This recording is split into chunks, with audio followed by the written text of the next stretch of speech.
right, it's time to talk about another album that has crossed my paths due to a recommendation. Somebody reached out to me and recommended, hey, this guy has released a new album and I think you might dig it. And I gave it a spin and I did. So let's talk about it.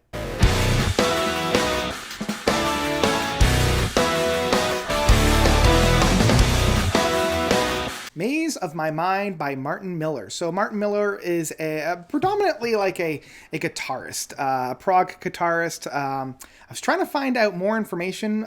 He's written a lot of different like kind of books about how to play guitar. He's done a lot of these kind of like the ultimate blank thing. So we've got like the ultimate 70s medley, the ultimate Queen medley, the Police medley, 80s medley, the Deep Purple medley. And it seems like he's been having a lot of fun with those kinds of things that are found on Spotify right now. So he seems to be doing pretty well for himself. And this, as far as I could tell, is his second studio record. I could be very wrong here. Outside of all of these like medley aspects, the first one came from 2023 with The Other End. So it's kind of been a long time coming for a new full-length studio album. And I can understand, it's hard to get a whole bunch of people together to produce this and to work this out. Martin Miller pretty much is everything on this album. The only thing that he is not is the drums provided by Sebastian Lenzer, bass provided by Ben Judd, and keyboards provided by Marius Lech. So everything else is done by Martin, composer, lyricist, production, mix, guitars, vocals, programming, and a little bit of keyboards and bass. Right from his page, he says that this album blends Martin's favorite aspects of the 70s to the 90s nostalgia with cutting-edge music production resulting in progressive heavy rock with various electric influences.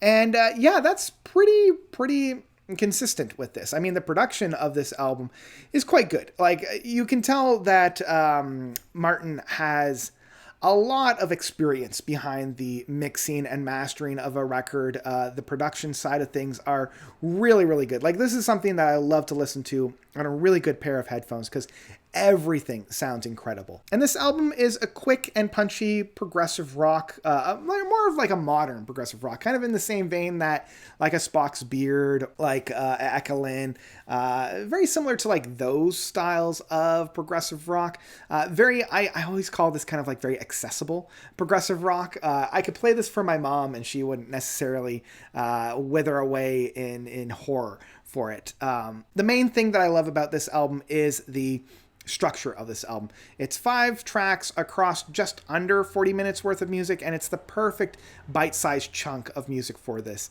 It opens and closes with 2 longer pieces of music.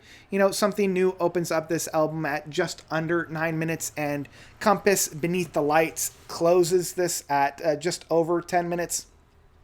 And it does, exactly what it needs to do. There's no filler on this record. There's nothing that I would say, this needs to be cut out or something. This is the breath of fresh air from a landscape that is oversaturated with 70 and 80 plus minutes worth of music for albums. Like this, I'm just like, thank God that this album isn't, hours long. This comes in, does exactly what it needs to do, and then leaves. And for the most part, it's a very enjoyable listen. Something New starts off the album fairly well. It is very interesting that it's called Something New, and yet it still sounds very derivative of a lot of the modern progressive rock stuff that we would get, as I mentioned, from a Spock's Beard or any other kind of like retro prog album. There's nothing really that wows me outside of the competency, the actual playing styles. Like everything on here is very good. It's just for, something new. And for me, that's always looking for like that next big thing, something that I haven't heard before, something that really will surprise me. Didn't quite feel it, but on that same token, this is the best style of this kind of music that I think we're going to get. Everything is being done very, very well. Martin's playing on the guitar is just top notch, especially once we get into the later half of this track where we have a couple of those guitar solos on here. It's very, very well done. The second track of Fragments, I'm less than excited for. It starts off as more of a ballad that I'm not all that interested in. I don't have that immediate hook that I had within something new. And it wanders the landscape for a little too long within its just under 6-minute runtime before it really starts to pick up and starts to become something that I'm engaged in and I'm very excited about. Left Inside picks back up, and it's a little bit more of that rocking track. It's got a lot more aggressive and a lot more energy to it that I really appreciate. I love the bounce and I love the flow of this one a little bit more. And I would consider this one probably one of the better tracks on this album. As I mentioned, I love that bounce. You know, I love that we're infusing a little bit more of that metal side of things, especially within the very syncopated guitar works and the drums that I have on here, like that dun dun dun dun dun dun dun dun dun dun dun. Like everything is right on tempo, everything is right on beat, and I really enjoy that aspect of it. The fourth track of Web of Lies really does use a lot of the production side of things, and it does kind of flex Martin's production side of things. I love the overlays within the rhythm sections on here. The drumming, I really have to shout out the drummer on this.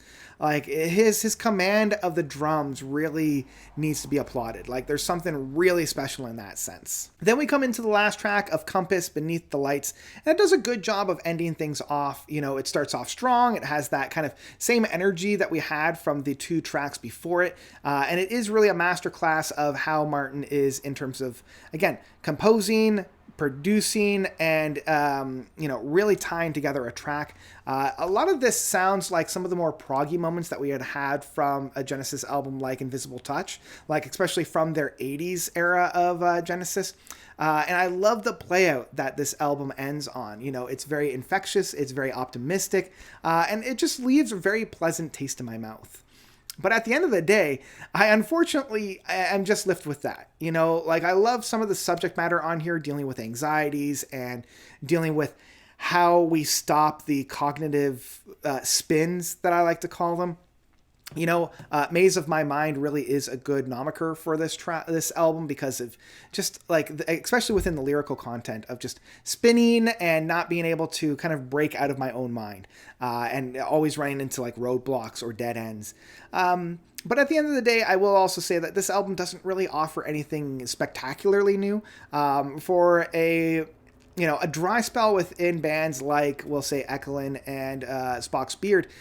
This is a good kind of holdover until / if we get something new from Spock's Beard or Ekelin. So for that, I will say Maze of My Mind from Martin Miller is one that I would ultimately download. You know, there's a lot of fun aspects on this. If you're craving more of this kind of style of prog music, you're going to be satisfied with it. There was no point on this album that I ever felt like I wanted to turn it off. Each of the songs are very competent, and I really did enjoy my time. Just don't go into this album expecting like the next big masterpiece. That's all. That's all I've got for Maze of My Mind from Martin Miller. What did you guys think about this record? Did you love it? Did you hate it? Whatever you thought, please let me know by commenting down below. And that's all I've got for you guys today. That's all I've got. So thank you all so much for watching. As always, you guys are definitely the best. And until next time, notes out.